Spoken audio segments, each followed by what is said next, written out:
Sa event po na Ripple Swell 2025, nagkaroon ng malaking usapan sa pagitan ni Ginoong Brad Garlinghouse at Patrick Witt mula po sa White House.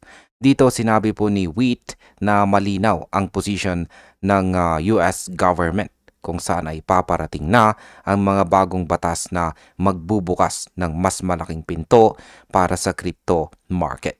Ayon sa kanya, kapag ito po ay naipatupad, aabot daw sa tens of trillions ang kabuang halaga ng digital asset market.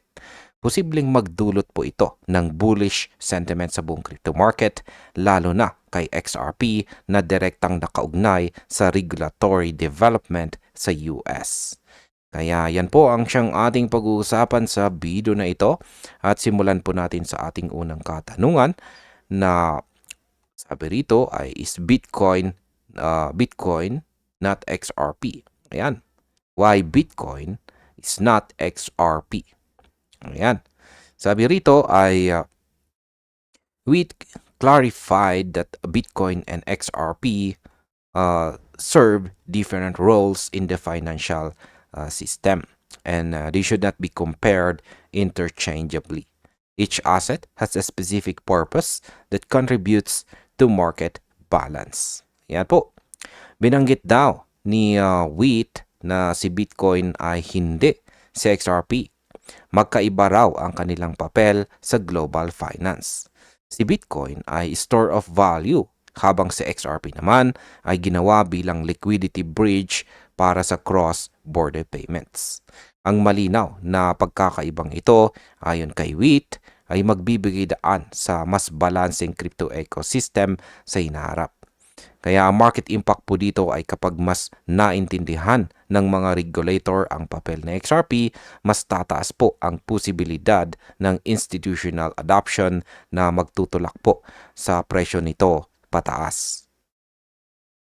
Ngayon ay mula po sa mahigpit na patakaran ay patungo nga ba sa tunay na suporta ito? Ayan, sabi rito ay Witt admitted that previous administrations saw crypto as a political risk, but the Trump-led government now views it as a strategic economic opportunity. Ayan, ano nga bang ibig sabihin yan? Paliwanag po natin mga crypto.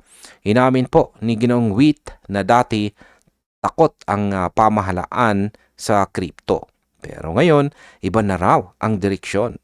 Sa ilalim po ni President Trump, nakikita na ito bilang economic opportunity at hindi po political risk.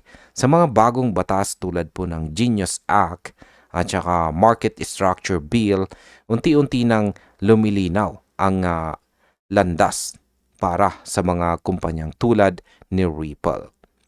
Ang market impact po dito ay ang regulatory clarity ay nagiging dahilan para pumasok ang mas marami pong mga institutional investors.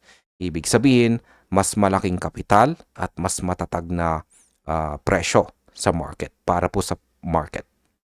Ayan.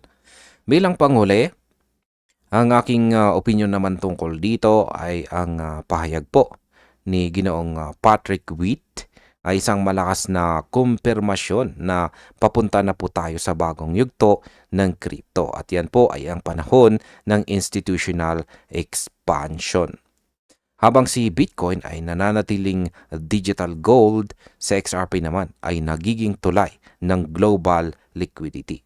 Kung mangyayari nga ang tens of trillions market growth na sinasabi ni Ginoong Patrick Witt, posibleng isa sa XRP sa mga pangunahing makinabang dito.